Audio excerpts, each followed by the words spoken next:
Wreck My Podcast. We all want to win the lottery, but this movie reminds you to be careful what you wish for. We cover The Island this week on Wreck My 2000s.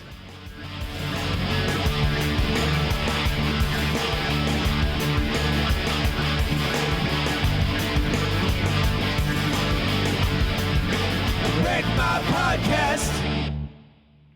Welcome to Wreck My Podcast. This week, we're getting off that island, the lonely island. Jizz in my pants. I'm here with my guest. He's a dude. D-O-O-D. Dude. It's Cam.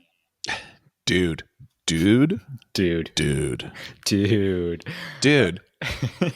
He's taking a dump in a can. It's Krager. No, you don't wear those. Those are mail order.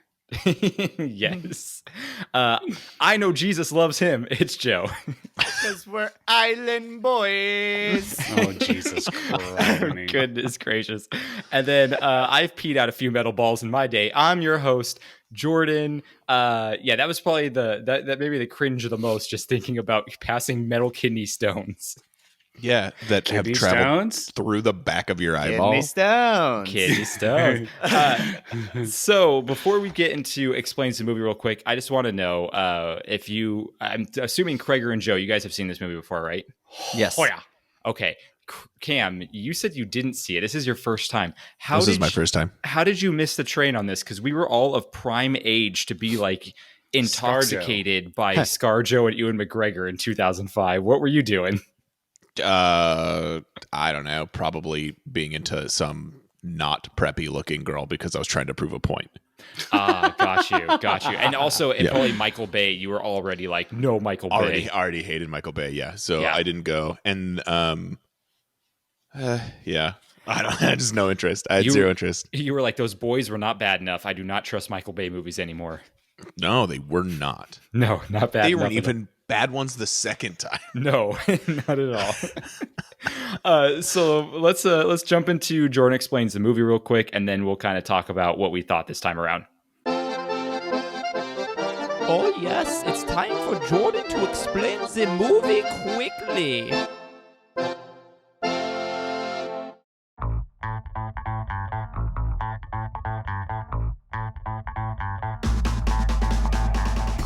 It's kind of like Logan's Run, but with clones, and directed by Michael Bay, boom, boom, shoot, shoot, and deals more with what happens when capitalistic greed meets our desire to live forever. And the real moral of the story? Bacon is bad for you, and philandering will kill ya.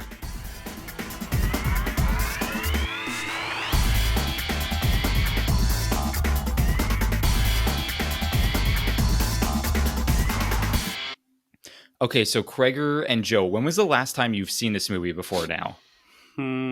Probably like within the last few years, I would assume. Okay, so more recently. Joe, what about you? Over 5 years, but under 10. Oh, okay. Nice. I feel like maybe I'm in that same boat. I think so I watched this movie. I can't recollect if I saw this movie in theaters or not, but I definitely know I saw it on FX like 500 times. Oh, absolutely. I don't believe we saw it in theaters because I'm pretty sure the first time I ever saw it was at Uncle Nathan's house. Yeah, that sounds about right. Over at Uncle Nathan's house watching TV. Yeah, why did we miss this movie then? How did we not see this movie in theaters? We were like in high school all hanging out. I guess we were too busy driving around dumping porta potties on their side or something. I don't know. Jeez. That was fun. I used to do that a lot. Yeah, right? It was great. Forget the mailbox. Who wants to hit that? Those porta potties. That's the way to go. But yeah, I think the last time I saw this movie had to have been like high school, maybe beginning of college. So it's been 10 years or more for me as well. What did you guys think this time around? I'm going to start with Joe, and then we'll move to Cam as the last person since he's new to it. But Joe, what did you think this time around? Well, one thing I remembered about this movie is I remembered the plot points. So I remember liking this movie because I liked the plot. One thing I did not remember was that it was done by Michael Bay. Yes. Well, when I first was watching it and it said Michael Bay, I went, Michael Bay? You're like, No. And then as I was watching it, I completely took all the explosion and action bits out of my head. Mhm. So as I'm watching it, I'm like, yep, this is Michael Bay. I can't believe I didn't remember any of this. All I remembered was the plot. That was the only thing that was important to me. And then and I still didn't even really get that much enjoyment out of Michael Bay's action. Well, bits. he had. Here's the problem. It was right in that era with like shaky cam was like everything, right? Like every director of action film was like the Born shakier. Identity. Yeah, but the shakier the better. And in this one, I feel like there's that very thin line where it's like shaky enough is cool, but too shaky and you've lost me. It's stupid. Yeah. And I feel like this was too shaky. Yeah. Too shaky messes up my eggsy. Yes. I feel like though the one cool scene that happened was on the freeway when they let loose like the little like big giant dumbbells. There were some The little big Train giant wheels, you whatever they are. They look wheels. like They're giant dumbbells to me. They're the little big giant dumbbells. Yeah, I thought there were some cool moments in that where like the cars getting hit and stuff. I was like, all right, this is a cool visual. Yeah, but that apart part from was that, cool. everything else was also, kind of hokey. what is it? What were they called? Like black cats or something like that? Oh yeah, Mhm. Those the things hover are bikes. awesome. Yeah, Yeah, those I were want cool one. looking. Those And were then cool. there's- But it the- sounded exactly like freaking pod racers while they were going. I was like, essentially, they just copied. That's seriously though, they were copying that scene in Attack of the Clones where they're driving around in the speeders in Coruscant. I'm like, this feels exactly like this. Yeah. But I while the almost thought freeway, Ewan McGregor was going to be like, I hate flying. I I have the have the high high ground. ground. But yeah, while that scene was great, the most unbelievable scene is them on the logo of the building. Okay, we'll talk about that Yeah. later because I have a fun fact about that, and I'm like, I thought that scene was super unbelievable too. And Michael Bay tries to defend it, and I'll tell you in fun facts later, and I'll be like, this is not a defense. But anyway, we'll get to that later. Anyway, Yeah, Yeah. I can But never get the big red R. Like it's forever. Like I don't know why, but like when I saw the big red R, it's all like it's Team super. Oh, yeah, It always. reminded always me in of my Team head. Rocket. Yeah. Okay, totally. yeah, then that's what it reminds me of. But Yeah. man, Yeah. freaking. Yeah, Craig, what did you Chrysler. think this time around? I thought Chrysler definitely paid a lot of money for this. Can we just say Michael Bay? Michael Bay is the worst person at product placement. Like his product placement is so bad. That Michelob Ultra, I'm like, that wasn't even subtle, dude. Like you can make this subtle. The Pumas. The Pumas. Oh yeah, the Pumas. Every single product placement in every Michael Bay movie is like the most Yeah. blatant thing in the world. I hate it's it. like that in Transformers. It's like that in all of them. Mm-hmm. And the worst is when he did product placement for America with a big flag in the background. Jesus. But Craig, what was like your overall thought? Like just as good as you remember, crappier? Not just because it was fun, nostalgic, freaking just prime ScarJo, man, and Ewan McGregor. Mhm. They get to ride that train for the first time. You know what I'm saying? Find Choo out, choo. exploit, And we get the dumbest line in cinema history. the tongue There is thing. an island. Oh, It's us. I Oh thought you my were going to God, say yeah. do that tongue thing again. That was amazing because that's a No, line. that's the best part. That's a That's a line actual that Michael Bay told Ewan McGregor to say because I guess that's what Michael Bay said the first time he French kissed a girl to the girl. He's probably like, there's enough explosions going on right now. Yeah, exactly. Michael. Or he's all like, there's an explosion in my pants. That explains his whole filmmaking style right there. Just that anecdote. Yep, Yeah. exactly. So God. I'm gonna fill you in on what I thought, and then we'll go to Cam. I remember loving this movie when I was younger. I thought this movie was so heady and so like interesting, and I watched it this time, and I'm like, wow, this is a really stupid plot. It's not, Yeah. and I was under the assumption that like the big twist was that they're clones, and we didn't know that. Well, I watched the trailer. They literally are like, yeah, you're clones. And the trailer, and like, the island doesn't exist. And the trailer, and they're like, people bought you in the real world. Like, in the trailer, they just tell you all. So I'm like, what? I thought this was like a big reveal, but I guess I was just stupid in 2005, But anyway, Cam, Yeah. what did you think since this is your first time? Yeah, so I didn't really know much about it other than those two people were in it. And I figured out that they were clones in 4 seconds. Mm-hmm. And then just watched it and I was like, yeah, it's a kind of cool concept. I was like, but I kept on imagining how much better it would be if better directors directed it. That's what I thought. I was Yeah. like, man, I love You- the idea, you but can it really could have been tell- done way better. You can really tell the depth of the director by he makes a female lead's real life thing is, oh, she's a Maxim model. Yeah. Yeah. Yeah. And she doesn't have a line for like 18 minutes. Mhm. But hey, Like- progressive. She has a great name. She kicked a dude's ass. Oh, yeah. That's true. in the Xbox. That's right. Because here's the biggest in the Xbox. In the Xbox. Here's the biggest problem I have with this movie. They said it's set in 2019. I'm like, I know. When What? did this come out again? 2005. There's no way in 14 years, 14 years, that much would have changed. Like They just said that 2019. Yes. Yeah. The only thing they got right is a very fast train in the desert, which they're trying to do for LA. To Yeah, but it Vegas. doesn't hover. It's also No. 2022 and we still don't have it. Yeah. And that was like what 2008 when we voted for it to have it. Yeah, seriously. So I also I wanted the movie to be more in depth in that like clone prison Yeah. Mhm. and have them work through it, you know, and then get out, and then there could be a little bit of conflict. But like as soon as they step outside, Clone Prison, great name for a porno. yeah. Also, do you think Ewan McGregor's just like so done with working with clones? Oh, yes. Totally. But we Maybe not. He's got a new show coming up. yeah. But I felt like as soon as it stepped out and we saw everyone gearing up to do the Michael Bay style battle, I was like, I'm not So out. into this. Yeah. I was so out because I was like, you can't. For me, a dystopian sci-fi like that, when you're like talking about our harvesting organs for billionaires, like that's where you go into a way headier space. And this was like, nah, we like motorcycles and butts. Yeah, pretty much. I support this. I mean, I like motorcycles and butts too, but it's not. A full 2-hour movie. No, and it felt like 4. No, it did. Yeah. Yeah, 2005 career was all about the butts and motorcycles, I will say. Totally, yeah. I would say this movie would be really cool if they redid it and like 90% of it took place in the facility and it was done by Taika Waititi. I feel Taika like Waititi would do a great job. it would be cool because I feel like it would be kind of like, I've never actually watched this, but just from what I know from what the aesthetic and stuff is like Orphan Black a little bit, like that whole like aesthetic and stuff like that would be kind of cool. Wes Anderson. Ooh, Wes Anderson would be just odd. That would have been It would be interesting. weird. It would be weird, and Super it wouldn't weird. make sense, and everyone would hate it. But I would like it because I could imagine it. I want a Woody Allen movie set in the island. Ewan McGregor, it's played by Woody Allen. Yes. His character. That'd be the He's greatest like, ever. Why? Yeah, that'd be the Let greatest me- ever. Is this You know- movie a prelude to Westworld? Yes. Well, you know what? Canonically, yes. Yeah, I said it in the Jordan Explains the Movie, but essentially it's just a retelling of Logan's Run.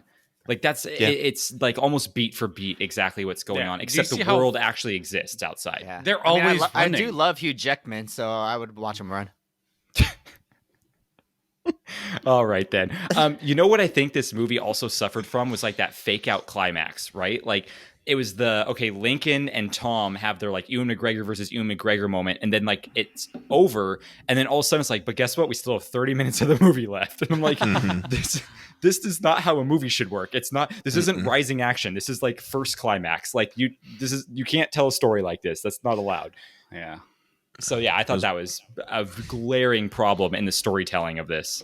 Are we all surprised that the No. storytelling fell like to the back burner? Well, No. here's the thing. And the story was the best part. Well, here's the thing. Yeah. I'm surprised by who wrote this because it's that the duo that I really really like. It's Alex Kurtzman, Machine Gun Kelly, yeah, And it's Megan Fox. It's Alex Kurtzman and Roberto Orsi because they wrote Fringe, which I'm a huge fan of. They wrote Mission Impossible 3, which is like my favorite one. They wrote the rebooted Star Trek movies, and also did Discovery and all that. Like they did some So they stuff. have a good resume. Yeah, although they did do the Transformers series as well as Amazing Spider-Man 2. But I mean, for the most part, I like their stuff. So I was kind of shocked that I was just like, wow, you guys really dropped the ball on the storytelling in this one. But Speaking of Star Trek, I'm gonna totally get us off topic. Did I send you guys that TikTok of probably. of the who's the guy who directed who's the guy who directed the Medea movies? Tyler Perry? He's getting interviewed by Vogue, and they're like, "You've done a lot of movies. Do you think you're like a really good director?" He's like, "Yeah." And he's all. Then they put a picture of J.J. Abrams on the table. It's like, "Do you think you're better than this director?" He's like, "The face looks familiar, but who is this?" Oh He's my like, gosh. J.J. Abrams, and he's like, "I don't know who that is." He's like, Oh my J.J. Abrams. gosh. And then he's all like, what does he direct? He's like, it's like the Star Trek movies. Like, oh wow, those are big. Wait, what'd you say Also- his name was? She's like J.J. Abrams. She's like, no, you said something different. Yeah, he's way better than me. You know, like also and this- Star Wars, like he brought that back. Like, Yeah, I mean, exactly. come on. Hey, I have a question. Yes. Has Sean Bean ever been in a role where he doesn't die? No, that's the joke. Like, there's literally like hour-long supercuts of every movie he's in, he dies. Which, speaking of Sean Bean, I gotta say, this movie is a nerd's dream. It was Boromir fighting Obi-Wan and Black Widow. Like, how crazy is that? yeah. That was insane. I was digging that. Also, I think one of the scenes I liked the most was the very beginning when they do that dream sequence. Not the whole sequence, but the very end where they do that weird reverse. The water is like going back into Yeah. his bed. I was like, That was cool. That was super Yeah, cool. That was cool. Yeah, that was like the only cool shot that Michael Bay did, the whole thing. Dream, that progression of imagery was Yeah. so first year film school. Yes. Trying to be edgy. I know, but then the reverse shot was like, okay, could just Yeah, keep that it was with sick. that. Just that. That's I all like you that. need. And those like That's the weird movie. like underwater demon people like holding him down. Like it was sick. Also, I couldn't get through the rest of the movie because in one of the first scenes, Ewan McGregor wakes up and pees and doesn't wash his hands. I just sat there. I'm like, you're supposed to be healthier, superior, and you didn't wash your freaking hands. On that wonder- note, I was really curious because when they go to like some sort of like bar or something and they all have these like colorful fruity drinks, I'm like, I highly doubt they're serving these clones alcohol. Are No, these all they- just like juices and He even said that, he's like, I'll take one of the vegetable ones, and because when she set the thing out, she goes, you can't have a stimulant. So I'm assuming that like some of them could have alcohol or caffeine, but like if you're needing to be like in better shape or you like the whole sodium level, they're like, nah, you can't have it right now. he looked in pretty good shape. I agree. He did. He did. One thing they did get right in this movie is the whole wristwatch controlling everything aspect. I'm like, okay, we kind of all have the smartwatches now that really do, like, you can pay for things with it. You can talk to people on it. Like, I don't. Yeah. I need to get one. yeah, you do. You know, now that I'm an office guy, I don't worry about scratching it in the welding shop. Do you wear watches though? I wear like a really cheap Walmart watch to keep track of time while I'm on the floor, but it's something I don't care if I scratch it. So now that Does I'm it at the desk, tighten by Velcro? I wish. Just like his shoes. no, I'm sorry. No, that's a fire hazard. I can't do that. I can't do that. I will say one thing in this movie that I never noticed when I was younger, and I realize now, I'm like, oh, I just thought they were acting poorly. But like they kind of act like little children because they've only been alive for 3 and 4 years, and they're like whole growth, which I get from like is a cool concept. I don't think they hit it on the mark like the whole time, but It needed to be way more subtle. yeah, it made a lot of sense why they did it. But I agree with you. I'm like, it's too heavy-handed. Like if he's 3, he's at that perfect age where every kid just says why all the time. Mm-hmm. Well, they say And- later he's 3 years old, but it's actually like 30. Well, no, he has the intelligence of a 15-year-old. At the maximum they is all they that cap can them do. there. That your level can't go above 15. Sorry, Also, I didn't know- until I the didn't know expansion. I didn't know dude was spelled D-O-O-D. Dude. Yep, real people spell it dude, D-O-O-D-E, dude. Dude. Dude, I took a dude. One thing I was confused about is he has this bracelet on that literally is like telling all the guards everything about him. Yet he goes like sneaking around all the time. I'm like, how do they not know he's sneaking around for how much security there Didn't is? you hear like the Mission Impossible music in the bathroom? Like dun, dun, dun, dun, dun. Is that what makes the bracelets not work? Just the music in the back. Like, and also, if he's able to take these bracelets off so easily, why didn't Steve Buscemi just do that so that they couldn't be tracked? Yeah. Well, my thought was if you take it off, wouldn't it notify someone that, hey, someone took their bracelet off? And then Kind they'd be of like like an ankle monitor when you're at house arrest. essentially, I mean, that's kind of what it is. So I didn't buy the whole like he's sneaking around thing. I didn't buy that. No, they would know exactly that someone was out of place and left their quarters. Also, how is there no max just lock that happens? But, Yeah. but then he wouldn't be able to slap the bracelet on his other self later. Which, yeah, you're telling me that trained assassin didn't see him go, oh, slap the bracelet Seriously. I thought the same I thought, thing. I'm like that dude. He totally like that's so dumb. That was a Also, stupid that move. that one actor, he's in everything. Yeah, I we're I was gonna- love that assassin. actor. That actor's He's great. so good. he plays always an assassin. Korath in the Guardians movie, or I guess all the Marvel movies. He plays Yeah, Korath. but also, I He's mean, in, it's cool Blood 'cause Diamond.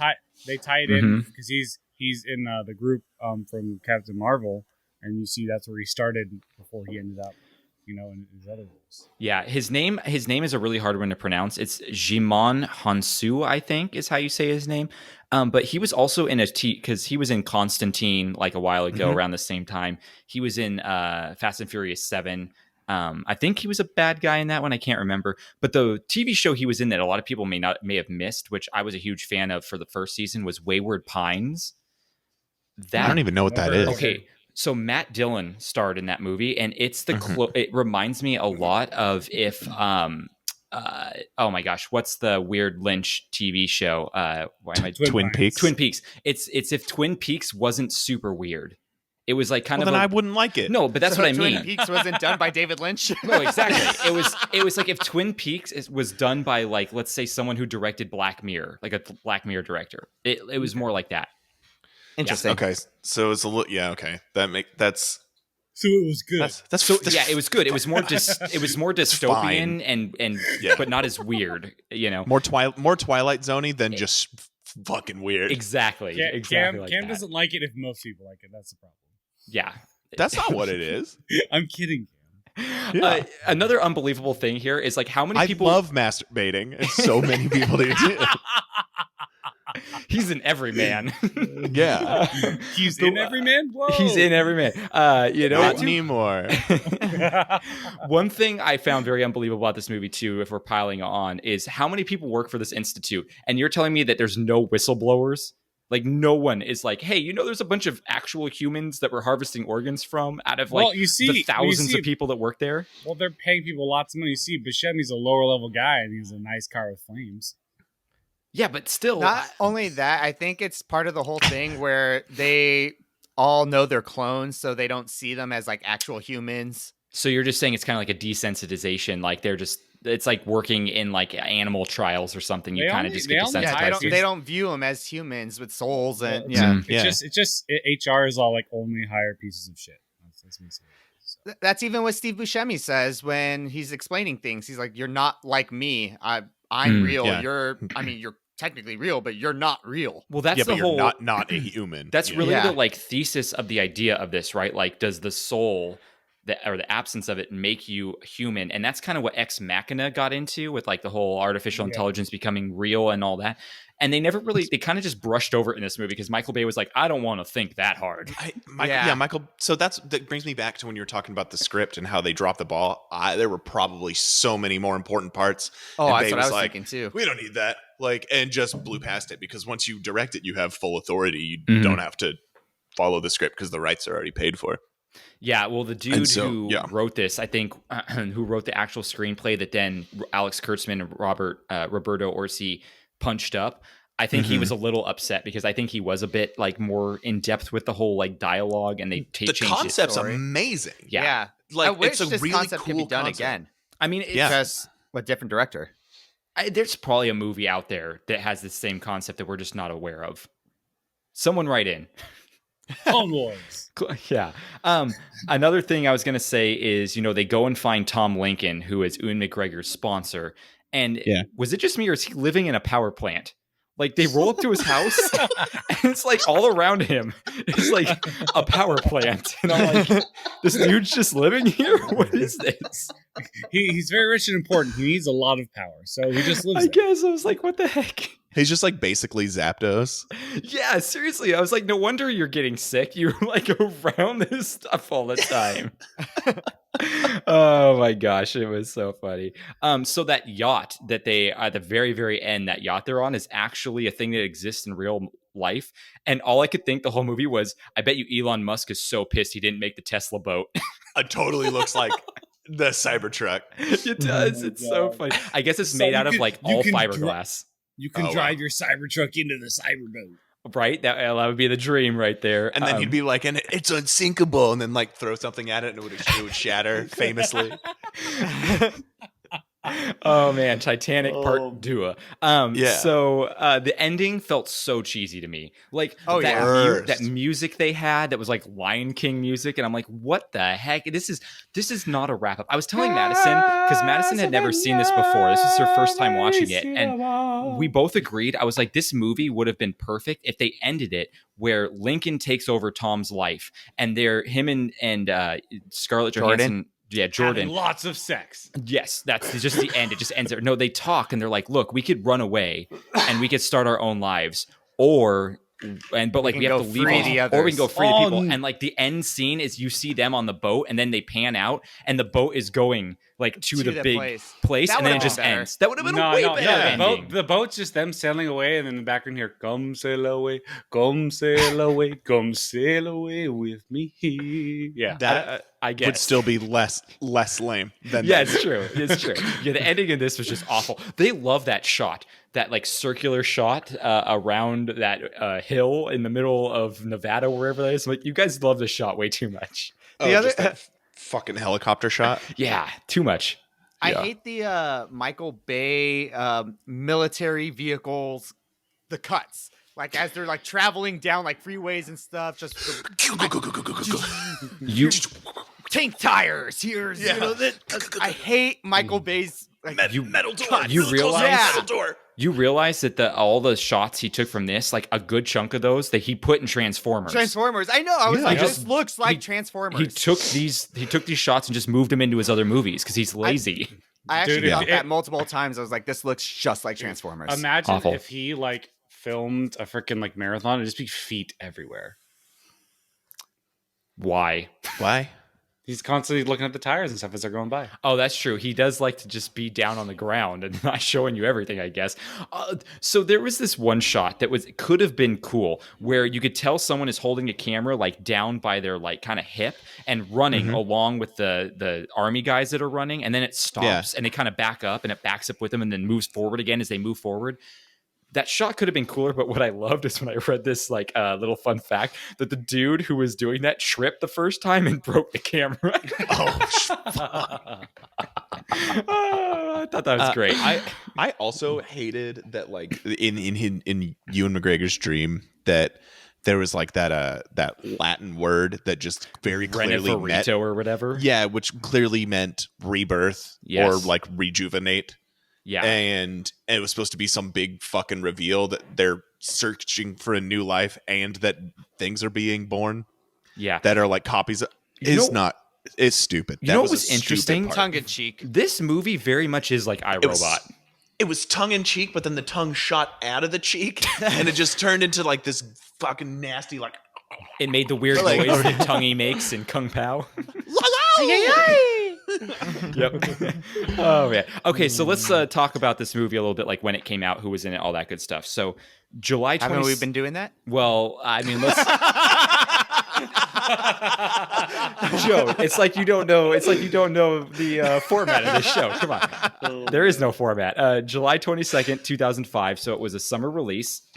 It had a $126 million budget. It only grossed $35 million in the U.S. I believe it. Mm-hmm. Yeah, but there's a reason why we didn't see it. It was the first bomb Michael Bay ever had. Wasn't the first bomb is when he followed the torpedo on that shot in Pearl Harbor with the camera? Yes, that was. Mm-hmm. That was his first bomb. This is his, he directed Pearl Harbor. I like that he did. movie. I thought. You know what I realized? Sounds like Krager likes two Michael Bay movies. Well, you know what I realized? Because yes, Michael Bay directed this film. I think it's more. I like Kate Beckinsale and Scarlett Johansson. You know I what didn't even like Pearl Harbor the first time I saw it. I don't think I've actually ever seen Pearl Harbor. Because here's the thing: is I realized I get James Cameron and Michael Bay. I think they're the same person. So I was like, didn't Michael Bay make Titanic? I was like, no. But here, we're gonna play a little game real quick. We're gonna play a game called I'm gonna give you Michael Bay. Is it Michael Bay or is it James Cameron? No, I'm gonna just give you Michael Bay directed movies and tell me if you like it or don't like it, because I'm curious about some of these movies. I have a bad feeling about this. Transformers. I liked it when it came out. I like the first one. Yeah, the first one. Only the first one. Pain and Gain. Don't like it. Yeah, that one's Never pretty saw funny. it. That one's Don't even pretty know what funny. that is. I do like Pain and Gain. That It's a one- guilty that one's pleasure funny. of mine. That's Okay. funny. I do love Tony Shalhoub, so I mean, I'll give it a pass for that. Bad Boys. Never saw it. Not really. Not really. I don't like that movie. I don't think it holds up very well, but like it's an okay one. Pearl Harbor. Nope. Yeah. Armageddon. Fuck Ooh. yeah. Oh god, yes. I did like that Armageddon. movie. I do did like that Armageddon. movie. love I haven't seen it in Armageddon. forever, but I liked it when haven't I saw either. it when I was younger. I just love Same, movies same. where Steven Tyler is serenading me in the background, you know. Same with Yeah. Cam. Haven't seen it in forever. And then God, the that final song- one. That song I had no gets me idea every Michael time. Bay directed this movie, The Rock. Fuck. What is The Rock? It's the one about Oh my Alcatraz God. where Nicolas Cage has to With- go into Alcatraz to Sean like. Connery. Another island movie? God, I'm with dang Cam it, though. I've man. never actually seen The Rock. And I I don't even remember know what that is. I remember loving. Oh, The I just Rock, watched but it again. I haven't seen it. I just Is watched it it good? again like last month. Yeah, Is it- it's good. It doesn't Okay. hold up. It's all right. I mean, I it's love Nicolas Dwayne Cage and Sean Johnson, Connery, so and that one white guy who always plays like a military or prison guy. So. Yes, that guy. Here's the other Tom thing. Hanks. Yep. Tom Hanks. Before Michael Bay was directing movies, like lots of directors, he was directing music videos. I'm going to tell you some of the artists he directed music video for. There was Donny Osmond. Sick. Oh boy! Oh, did he direct the Technicolor Dreamcoat? I have no idea what songs, but No, Donny enough Osmond, explosions. Chicago, Wow! Styx, Damn, that makes sense. Vanilla Ice, Makes a lot of sense. Tina Turner, Weird. That's out of left field. That one. House of Pain. What's Okay. House of Pain? It's They're that the guys that rap sing group from the Jump 90s. Around. Yeah. Yeah. Jump around. Jump young, around. Young Jump around. MCs. Jeez. Lionel Richie. Oh my god. Get this one. Did a lot. Get this one. Wilson Phillips. No way. And then like 5 Meatloaf music videos. Yes. Yes. Rest in peace. Rest in R.I.P. peace, Meatloaf. R.I.P. and then him and his what- bitch tits. A commercial, bitch a tits. commercial that he directed was a commercial for a Got Milk commercial entitled Aaron Burr, which for any Hamilton fan really makes you think, what is Aaron Burr doing in a Got Milk commercial? Like, what is Or this commercial? American history. That's true. But let's person be, that knows who but let's that be is. honest, nobody knows American history unless it's in some pop culture property, you know? To be fair, the only reason I knew who Aaron Burr was from that Chronicles of Narnia rap on SNL. He's like, you can call me Aaron Burr by the way I'm dropping Hamiltons. And I was like, oh, that makes sense. Oh, nice. Yeah, so that was Michael Bay has done some weird stuff. That's so great. Crap, now I'm let's- Michael Baster. God Now let's bless play our America. next favorite game. Ew, a Michael Baster, Baster. like a turkey baster. I'm a Michael Oh. Baster. Crap, man. The- And like a yeah. lot of his shit. Michael Baster, the only ones that exist in life are now Kreger and Megan Fox for a year in 2007. Oh my god. Wait, did she bang him? I think they had a fling, didn't they, for a little bit No, there? Oh my God, that's he's sexually gross. like he I was like gonna say, I fully There's like expect Michael Bay to try to sleep with every single female actress that he works with. I thought they had And- a thing for like while they were filming, and like it was this big No. scandal or something. no, he was like really predatory towards her. Yeah, I feel that's like a he's a bummer. creep. Even worse. Yeah. Even worse. Yeah. So never mind. Yeah. So let's play our next favorite game here. Rotten Tomato scores. What do you think critic and audience scores are for this? Well, it bombed. So I'm gonna say critic 28, audience 45. Mm-hmm. A little high on the audience, but I like it. I'm gonna go critics 52, audience 66. I'm gonna go critic 32, That's my number. audience 29. Okay, so critic was 39%, so Cam got pretty Okay. close there. Yeah. But audience score was 63%, so I think Joe got Wow. closest to that one. Yeah. So I audience thought it would be a definitely lot likes this way lower with more. how much it bombed.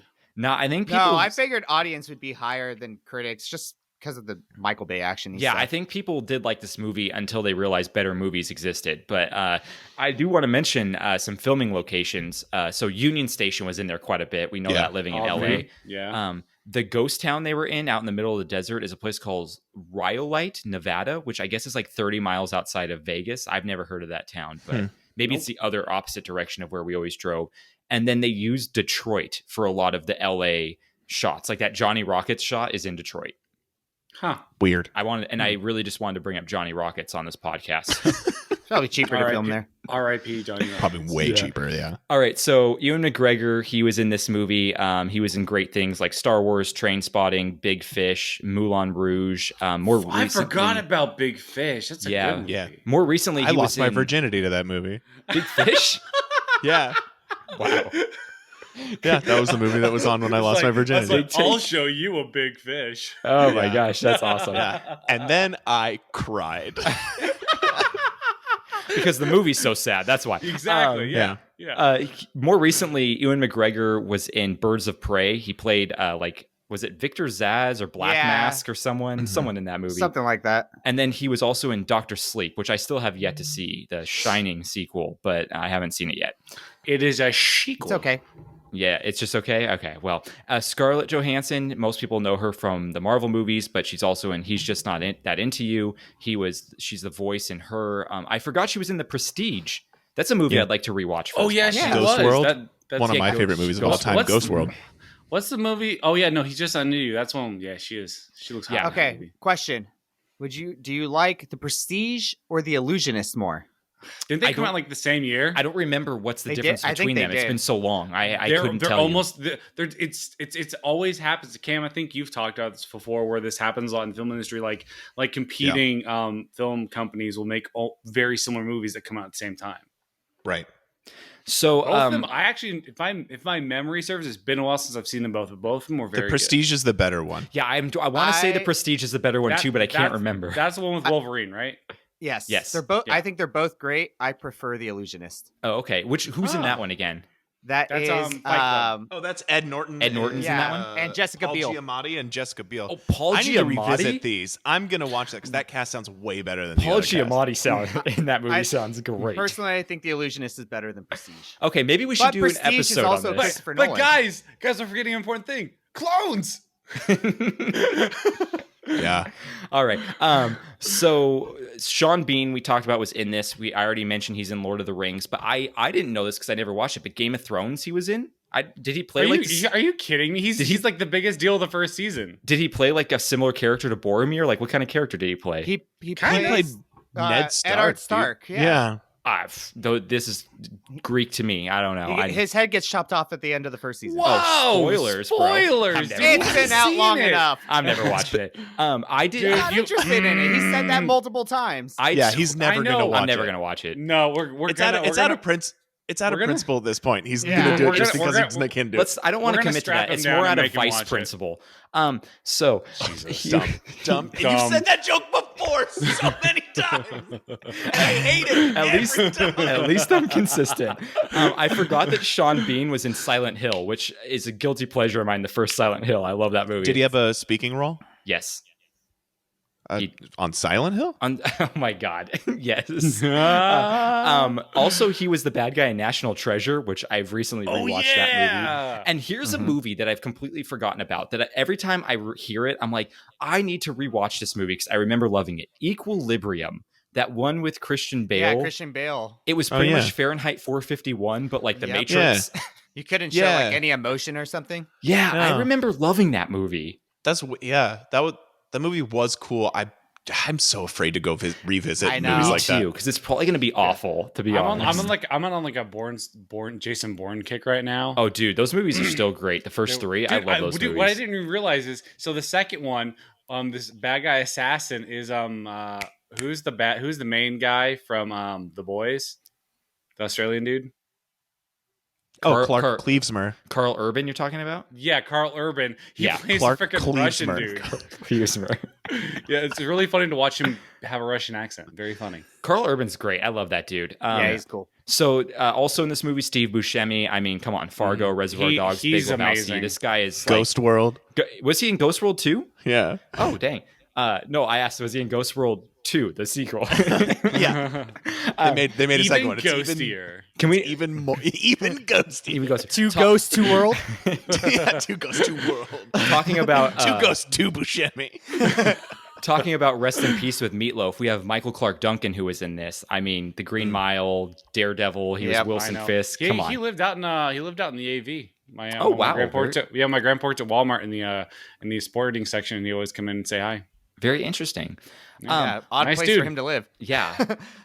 Here's an actor I'm going to say, and I'm not doing it for you guys because you guys are going to have no idea the reference I'm going to make here, but it's for our listeners. If any of them are fans of Star Trek Voyager, the dude who plays Jones 3 Echo, the guy who has like the weird conspiracy stuff he's writing, his name is... that guy. Yeah, his name is Ethan Phillips, and he plays a character named Neelix in Star Trek Voyager where he's this weird alien that's like the cook on the ship, and he's in every episode, and I love that character so much. And any Voyager fans out there, represent all three of us. There we go. I feel like I may have seen that. Nice. I saw Cam bring down that mic just so he could capture the fart on.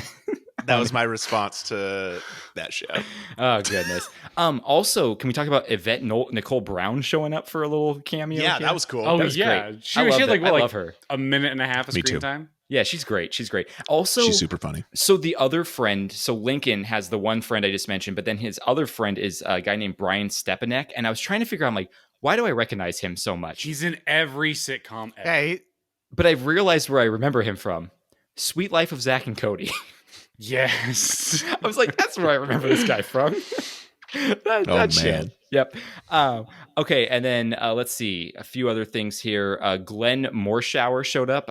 He was the guy who was talking to Yvette Nicole Brown. He is a main character in 24. He always plays the same kind of gruff military guy and everything. And then did you guys notice the cameo from an episode that we covered a few months ago?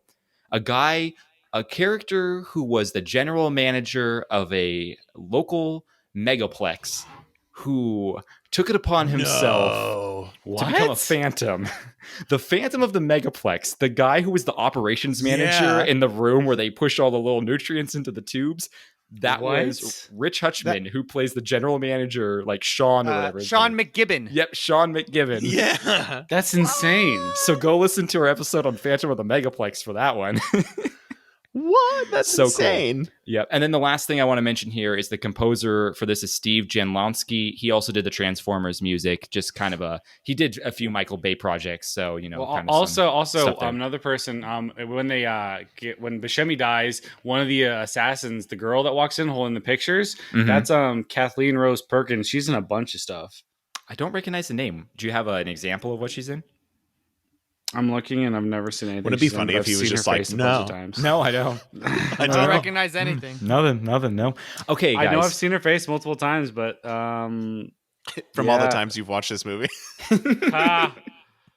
all right, let's move into fun facts here. What is facts? Baby, they're fun. They're fun. Oh yeah. What is facts? Baby, they're fun. They're fun. Oh yeah. Yeah. The most fun fact is that Jordan knows where the tubes go. I do know where the tubes go. I tied the tubes. The black and white commercial featuring Sarah Jordan wasn't actually filmed for this movie. It's an actual commercial that Scarlett Johansson was in back in the day. It was she's Mary Beth from How I Met Your Mother. Mary Beth. Why don't I remember who Mary Beth is? She's the one from the New Year's Eve episode. The girl Ted brings in the limo. Sure. That, ends up. Yeah. Okay. It's in like season 1. Okay, cool. Anyway, yeah, Scarlett Johansson actually in a Calvin Klein commercial, and that was the commercial that they were showing there. So You know, when she was first watching that commercial, the entire time I was thinking, you know, the girl in that doesn't really look like Scarlett Johansson. well, it's probably because it was I was like, it kind of looks like Charlize Theron. yeah, it was probably like 8 years before the movie came out. So I mean, there could be like Just imagine if Michael Bay confused them. oh my gosh, that would be hilarious. Okay, so get this. I'm going to read this, and then I'm going to tell you why I'm reading this fun fact afterwards. I'm going to tell you right now. It's because I love the name. I love the name of this movie way more than the island. So a guy named Robert Fiveson directed a movie from 1979 called The Clonus Horror. And he brought a copyright infringement suit against DreamWorks that they took his movie and redid it into this one. I think The Clonus Horror is such a good name for like a terrible B movie. Wait, no, wasn't iRobot made by DreamWorks as well? I don't remember, to be honest. I think it was. Yeah. I don't know if that was the studio. I don't remember that. Could I think be. it was. That's why they're similar, because it does have a very like similar like kind of feel to it. I guess that makes sense. Yeah. So another Clonus. Another fun fact I'll here. show you my Clonus. So Michael Bay drove behind a flatbed truck carrying train wheels on the highway leaving Palmdale, and noticing how dangerous it looked, was inspired to create the destructive chase scene. So he had a Final Destination moment where he was just like, that looks dangerous. It just says so much about leaving Palmdale that you just imagine dying. Yeah, that's all people in Palmdale want to do. Michael That's Clark where I was Duncan born. just did it 20 years later. Where I was born. All right. When the jet bike crashes through the office building, the extra that gets like pushed by it wasn't supposed to he wasn't a stunt man. He was an actual extra that was supposed to move out of the way, and he didn't make his mark in time, and like it pushed him. And they kept that shot in the movie. That's such a fucking liability. Fortunately, I know, right? Yeah, he wasn't hurt or anything, but I'm like, yeah, you're really lucky because like that's dangerously close. You're taking a non-stuntman extra and putting him in front of a bike. Like, not smart. Not smart at all. Yeah. On the commentary track, director Michael Bay claims that the Agnati birth scene required 154 gallons of KY jelly. Also, I thought that the birthing scene, I thought that was lost his name. KY Jelly. No, it'll come to me. He plays the same Really dude every hope there's time. a guy named KY I really hope Jelly. there's a guy named KY Jelly. That would be hilarious. No, he always yells in all of his roles. Carrot Top. Louis Black. Louis C.K. No, He yells in all of his Gilbert Godfrey. no. The Kool-Aid Man. No. Oh yeah. Also, iRobot was Fox. So So it there goes that theory. That's a lot of KY jelly. That is a lot of KY jelly. It's only 153 gallons less than From, what Cam requires. From Michael Bay's personal stash. Yeah, seriously. John Malkovich. I thought the Oh, birthing scene dude, that John looked- Malkovich. that would have made this movie exponentially I thought it better. was John Malkovich for a second. John John Malkovich makes Malkovich every doesn't movie yell. better. Yes, he he yells does. in every movie. He chews so much scenery in every movie that guy is in. I love it. That guy's he's amazing. great. He's great. Being John Malkovich, the weirdest movie ever, but I love it. That's one of my favorite movies. It's so John good. Malkovich is, I Written love by John Charlie Malkovich. Kaufman and directed by Spike Jonze. That was Spike Jonze's directorial That was a debut. Spike Wow. Jones movie? I didn't know that. It's his directorial I was debut. watching this. I was watching this one interview. Matt Damon says he's working like his first time working with Malkovich, and he's like feeling like so like in awe, and like he's not like even on the same level. And like Malkovich, like during like filming one time, was all like, "It's really funny because they think I know what I'm doing." Okay. It's basically what acting is. Is pretty much. So here's what I told you guys about with the Michael Bay acknowledging the absurdity of like them falling off the roof. Here's Team what Rocket logo. Here's what he had to say. Michael Bay acknowledges the absurdity behind both Lincoln and Jordan surviving that ludicrous fall from the side of the skyscraper. But he says what saves it is the line from the construction worker that says, "Jesus must love you." Michael Bay believes that you can put something completely unbelievable in a movie, and if you have a background character exposit on that it is unbelievable, it makes it believable. This guy, what is he doing directing films? Like, come on, that is so stupid that he thinks that makes it okay. Drives me nuts. Sounds Also, like Michael they- Bay logic. Neither of them even had a boo-boo. No, like at least have them be hurt a little bit. Like Jordan had 2 boo-boos. I was Ayo. refraining. I was refraining from saying it. I refrained. Let it be known, I refrained. Oh man, here's a fun little crossover between this movie and Minority Report. In the background of a scene, you can see the futuristic red Lexus that Tom Cruise drives in Minority Report parked in the Wow. background when Lincoln and Jordan are crossing the street to go to that information directory. That's cute. It's kind of fun. Like how So does they it take thought place in the Emmett- same world? They don't say that, but like we can assume maybe they do now. If like, when did Minority Report supposedly take place? I thought that was like 2350 or something. Though. I'll do some efforting right now. 2030? It'll be really funny if it's 2019 also. Oh my gosh, that would be hilarious. Here, while he's looking that up, here's a fun fact. The score track called My Name is Lincoln by composer Steve Jablonsky was used frequently to promote James Cameron's sci-fi epic Avatar. Right there. That's James Cameron, Michael Bay. They're the same person. They're just, one's wearing a hat, one's not. Okay, I have One's efforted. mental capacity stops at 15, Yes. Michael Bay, and James Cameron goes to like 16. 17 maybe. Yeah. All right, so I efforted, and they actually are set in similar times. Minority Report is set in 2054. Well, that's like 30 years difference. That's like 35, 38 years difference. I was kidding. Oh man, in the California area. Okay, so Michael Bay expressed disappointment with the climactic fight between Lincoln and Merrick, saying that he had originally planned a much more elaborate set piece, but their budget was running low, so the action had to be improvised on those sets. I wonder why their budget was running low. The big freaking fan. Also, fell down. Also, like, I don't know. I was like, he thought that what was missing was like more action. I don't think that's what was missing from this movie. That's not what was missing. He shot him in the neck with the freaking grapple gun. Yeah, that was cool. And then hung him with it. Can we say the most brutal sequence in this whole movie is when Michael Clarke Duncan gets like his freaking calves shot? With that grapple gun. And then just drug. Oh, like that part like just gives me and his freaking chest is cut open, sliding on the ground. For me, that's what like that's that a is staph infection right there. If you know what I'm saying. That's the amount of action that movie needed in a place that's as warped as that. It didn't need the fast cars and leather jackets. That whole sequence was so morbid about like the giving birth and then killing the mom, and then him like waking up and having his chest, and it's just like.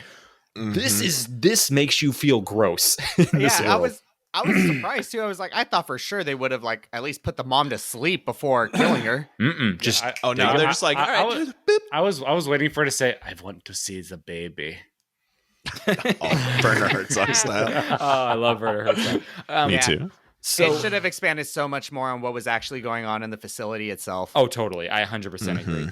And then they did like a whole, what is that, Chekhov's gun moment or whatever with like the holographic room and like when they're leaving, I'm like, of course that's coming back, duh. But anyway, final fun fact here, the scene where Sean Bean kills Brian Stepanek, where he like gets him in the throat in his room. It was added late in production because he wiggles his needle so much. I know, ridiculous. But like opening up the wound real good. Come on. But anyway, he's no phlebotomist. What are you guys thinking here? They added this late in production because the producers said that they needed to have him do something more despicable than creating a race that he made to genocide. They wanted something more despicable than genocide. Also, I need to say this, otherwise I'm going to forget. What's the rule you were talking about of the gun where if it showed up? Chekhov's gun. I want to make a movie where you just do the opposite. You constantly throw things that need to be brought back, and you never have anything come from. Yeah, that was like Lost. a Die Hard. That was Lost. It's called a red herring in literature. Yeah. Yes. And also, argumentation. I think my favorite thing that made it into a movie that really has no point whatsoever and is really confusing is in Secret Window when Johnny Depp looks at that squirrel in the tree and they have this like complete stare off and like nothing comes of it. Yeah, but your job as the audience is go imagine what that squirrel's conversation was with his squirrel family when he went home. He went over. Hey, like, you see my nuts? He's like, That's a lot of nuts. Yes. Great callback to Kung Pao. Love it. Fantastic. All right, guys. Anything else you want to say about this movie before we wrap it up? I think that just wrapped it up nicely. That did wrap it up very nicely. Yeah. All right, guys. I don't know. I'm never gonna watch it again. Yeah, I don't blame you. This isn't a movie that I feel like holds the test of time, to be honest. So I would love to see it redone with a different director. I agree with you. It'd be cool if they did a remake. Like this is one remake I would be down to do if they made it. Just Nolan weird. could do it. Nolan could do it. Nolan, what's Nolan done recently? Tenet? Come on, get something else. Retire. Yeah. I will always say Tenet is pretentious time travel. That movie is just pretentious time 100%. Isn't all time travel pretentious? Not Back to the Future. No, not Back to the Future. Back to the Future is That's a little- non-pretentious time travel. It is a It's a perfect little movie. pretentious. It's not that pretentious. Shut your mouth. It's a little How is it pretentious. pretentious? It's a freaking Pretentious. DeLorean. Pretentious? Yeah, Cam. How is it pretentious? Have you seen my pretentious? All right, guys. If you like this show, go check out us on wreckmypodcast.com, where you can go buy some merch at our Redbubble store. You can follow us on Instagram. If you were just listening, go check out YouTube, where you can see us getting all animated and having fun and my awful hair every single week because I don't shower before this. I sweat so wear a much. hat. guys. And you for can every episode. you can go leave a 5-star review on us or our tribute band podcast, Elite 8 Showdown. Yeah. No, we can't steal their gimmick. We got to come up with our own gimmick. The gift. Okay, We give 1-star reviews. Yes, give 1-star reviews to Elite 8 Go Showdown. leave a 1-star review on Elite 8 Showdown saying how much you love it. You hate Wreck My Podcast. I'm very But excited. Chuck loves it when we steal his gimmicks. That's true. Chuck does love it when he steals his gimmicks because he is it's just the kind of person he is. He loves it. So He's a giver. Go check out Patreon. We're speaking of Big Chuck. This month, Big Chuck won our raffle, and I'm so excited to send him his gift that I showed you guys. It's the most obnoxious thing ever. I'm very happy. It's great. I also have a gift I want to send Tim that's already saved in my Amazon cart. So the next time Tim wins, whenever that it's going to be 150 gallons of KY jelly. Exactly. In honor of this movie, a big bag of nuts. With one bag of trolleys thrown in there. Yes, exactly. That's a lot of nuts. So go check out our Patreon where you can support us financially. But hey, if you don't want to support us financially, just give us that rating or review. If you give us a review and you let me know, I'll send you a sticker. That easy, free of charge. Easy way to get a sticker. All right, guys, that is The Island. Next week, we're going to cover The Island, I-Land. And then later on, we're going to cover Old, which takes place on an island. And then the week after that, we're just going to cover all movies about islands. And we're going to actually cover the song Kokomo by the Beach Boys and the week after that. Is Land a real movie? It or are you is. just It's being... It's on TV Netflix. series It's a on TV Netflix. series on Netflix. It lasted one season. It was not very good. Yep. Oh, man. It's about planes. Hey, if you Can want we to watch watch History of Future Folk for real, though? No, it we actually are. looks pretty sick. We're gonna next week we're covering it for our good friend Robbie of the defunct podcast The Brew Interviews, who is a good friend of ours. We're covering the history of Future Folk for him next week. You should have him guest on. You should be taking That's my a great place. idea. I'll have him guest on it. I'll reach out to him and maybe 'cause next week. I'll be in Tahoe rubbing elbows with the new CEO of Amazon. Yeah. Wow, on that name drop that wasn't a real name. We'll see you all next week on the podcast. Okay, bye. Bye, I love you. Like any blah, blah, blah, I like it. You pretentious. Mail order costumes. Wreck My Podcast.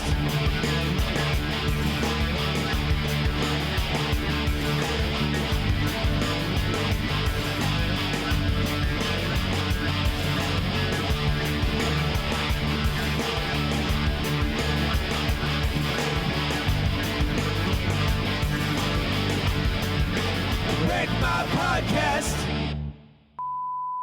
I think it's going to be so funny because Krager's been hyping up this wedding so much. If when he goes, the Amazon CEO isn't there. Yeah. That would be perfect. It's not That the would be CEO of the perfect. company Amazon. Actually, in Africa, they have CEOs of rivers, and it's just that guy. It's just like That the was a dumb manager of joke. the customer support. Yes.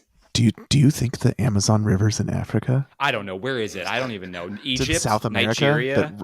That's Do you the kn- Nile. That's the Nile. Jordan, Dude. do you know where the Amazon is? No, I don't. It's in South Aren't America. they in All right, Washington? It runs through Brazil. The Nile does run through Egypt and Nigeria, which is also Africa. And it's also what Krager tells himself. I'm gonna say that I was thinking of the Nile because Okay. I'm smart. I do crosswords now. What are you guys talking I'm just about? glad that you get to. I'm just glad that you get to cut that part out and it wasn't in the show. Yeah, if it was Krager that said it, I would totally put this in B-roll. But the fact that I said it, Dude, I was homeschooled. Do you think I paid attention during geography? No. yeah, I never paid attention during geometry. So Wreck My Podcast.